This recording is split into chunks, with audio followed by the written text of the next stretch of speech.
অভিযুক্তের মধ্যে সম্পূর্ণ মিথ্যা না করে তাহলে তার বিরুদ্ধে আমরা এলাকাবাসী দুর্বার আন্দোলন করে তুলব। গত কয়েকদিন ধরে স্থানীয় একটি সংবাদ মাধ্যমে পটিয়ায় জমি ও রাস্তার বিরুদ্ধে প্রাণনাশের হুমকি থানায় জিডি শিরোনামে যে সংবাদ প্রকাশিত হয়েছে তা সম্পূর্ণ মিথ্যা, ভিত্তিহীন এবং উদ্দেশ্য প্রণোদিত বলে মনে করেন সৌদি আরব রিয়াদ প্রবাসী বিএনপির সহসভাপতি ও পটিয়া উপজেলার হাইগাঁও ইউনিয়ন বিএনপির নেতা বিশিষ্ট সমাজসেবক ইশাক বলেন। প্রথমে জানাচ্ছি আর ওই জসিম যে যা বলছে যতটুকু বলছে আপনাদেরকে সব মিথ্যা বানোয়াট।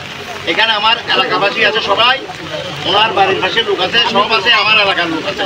আপনারা সবার কাছে জিজ্ঞাসা করে দেখেন আমার কোনো এখানে দোষ আছে কিনা, আমি কি ওকে হুমকি দিয়েছি কিনা। কিছুক্ষণ আগে উনি অফিসারের সাথে কথা বলছে, থানা ইনচার্জের সাথে, থানা অফিসার কেউ বলছে আমার কোনো দোষ নেই, আমি কোনো হুমকি দিই নাই। সুতরাং ওনার বক্তব্যে স্পষ্ট হয়ে গেছে আমি নির্দোষ, আমি কোনো হুমকি দিই নাই, কোনো কিছু করি নাই। উনি একজন ওনার গডফাদার আছে, আশ্রয় নিয়ে উনি এই কাজ করতেছেন। আপনাদেরকে আমি বিনীত অনুরোধ জানাচ্ছি আপনারা ওনার বক্তব্যটাকে যেভাবে আপনারা ডিলেট করেন আমার বক্তব্যটা আপনারা টিভিতে তুলে ধরেন। যে উনি যে পরশুদিন করছে সেটার জন্য আমি তীব্র নিন্দা এবং প্রতিবাদ জানাচ্ছি। সেটা আমি আমার এলাকাবাসীকে নিয়ে, আমি একাও আমার সমস্ত এলাকাবাসী ভাই বন্ধুকে নিয়ে আমি প্রতিবাদ জানাচ্ছি। আব্দুল মান্নান ও মোহাম্মদ ইউসুফকে যে অভিযোগের সাথে জড়ানো হয়েছে তার কোনো সত্যতা নেই। প্রকৃতপক্ষে জসিমউদ্দিনের সঙ্গে জমি সংক্রান্ত একটি অস্পষ্টতা থাকলেও তা আইনি প্রক্রিয়ার মাধ্যমে সমাধানের চেষ্টা চলছিল, কিন্তু তিনি ইচ্ছাকৃতভাবে অন্যান্য মানুষদের ইন্ধনে মিথ্যা ও বিভ্রান্তিকর তথ্য দিয়ে তাদেরকে হেয় করার চেষ্টা করেছেন।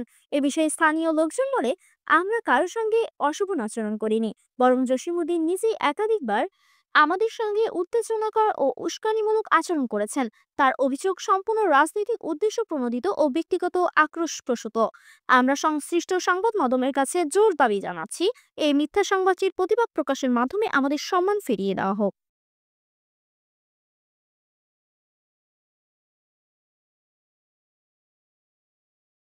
এলাকাবাসীর একজন বাসিন্দা হয়ে বক্তব্য প্রচার করছে, সেই বক্তব্যটা সম্পূর্ণ মিথ্যা এবং বানোয়াট।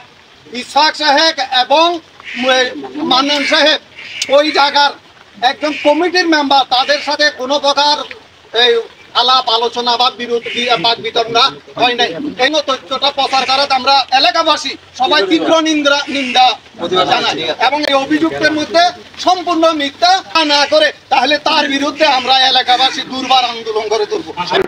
অনরা হাসান আই এলাকার পক্ষতুন আবেদন জানাই, অনরা যে এই রাস্তা ব্যাপারে সংঘর্ষ অর্বুলি হর একজন হর এর সম্পূর্ণ পানওয়ার আর কেয়ারা নাইজুম টেজুম এখানে হন হুমকি টুমকি ন দিয়ে এবং সামনেও হন দিবের হন সুযোগ নাই।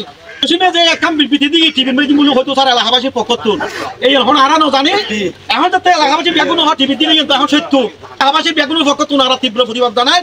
আর দেখা নলে আমি তুম দিলে আর যে ইসাক মোহাম্মদ ইসাকের নামে যে প্রতিবাদ উল্টো হই ইসাক এই রাস্তার ব্যাপারে হন কিছু মালিক নয়। ইসাগরের সামান্য এখন দায়িত্ব দিয়ে দায়িত্ব পালন করতে এলাকাবাসীর ব্যাগুনের পক্ষত নই গেলে ইসাগর তো হন রাস্তাটা জাঙ্গা আছে নয়। তাহলে ইসাগর নামে বিভিন্ন এখন অপপ্রচার খিয়া চালা এই জন্য একখান পূর্ব একখান পরিকল্পনা আছিল দুহাত এই জন্য ওরা কি বর্তমানে তাই সুযোগ লর কারণ ইসাক আগামী নির্বাচন করিব, নির্বাচনের আর প্রেক্ষাপট বালা এই জন্য নানাহাল করি পেলাই ইসাগরের বিরুদ্ধে বিভিন্ন ধরনের অপপ্রচার চালা জানাই। বাসিন্দা আমি যুব দলের একটা কর্মী ইসেক ভাই, একটা আমাদের এলাকার একটা সম্মানীয় লোক, উনি প্রবাস থেকে এসে এই এলাকার একটা উন্নয়নমূলক কাজ করতেছে। এই এলাকায় ওনার বদনাম ছড়ানোর জন্য কিছু দোষরা ওনার বিরুদ্ধে লেগে ওনার নামে মিথ্যা বানোয়াট ও কথাবার্তা বলতেছে। জানাচ্ছি আমি